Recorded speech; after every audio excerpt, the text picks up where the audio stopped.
15 मे रोजी जामनेर आगारात भेट दिली असता जामनेर आगारातील कर्मचारी, चालक वाहक यांचा खूप चांगला एस टी महामंडळाला योगदान आहे. कायमस्वरूपी फायद्यातला आगार आहे. हे सगळं इथल्या कर्मचाऱ्यांच्या मेहनतीनंच आहे. आता नवीन स्टँडही बांधलेला आहे. आवश्यक त्या सोयीसुविधा पूर्ण काही दिवसात होतीलच आणि सर्व प्रवाशांना चांगल्या प्रकारे सेवा या आगाराकडनं आणि या बसस्थानकातून मिळेल अशी ग्वाही मी सर्व प्रवाशांना देते. सर्वच कर्मचारी, प्रवासी यांचं खूप चांगलं जामनेर आगारास सहयोग आहे आणि असंच पुढं चालू राहू दे ही अपेक्षा करते. आता थोडं असं आहे की आमच्या आगारा या स्थानकात एस टी बसेस लावायला जागा कमी पडतात. प्लॅटफॉर्म आहेत 10, गाड्या एकाच वेळेला 12-15 उभ्या असतात.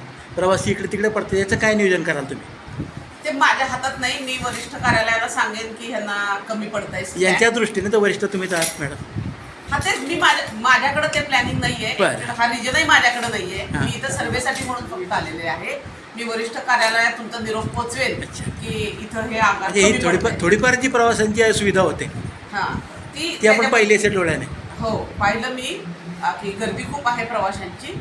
तर आवश्यक ते सोयी काय ज्या किंवा प्लॅटफॉर्म वाढवणं वगैरे आहे ते वरिष्ठ आमचे सिव्हिल स्ट्रक्चरचे निर्णय घेतील. मी आपला निरोप आणि प्रवाशांचं हे वरिष्ठ कार्यालयापर्यंत पोहोचवेन.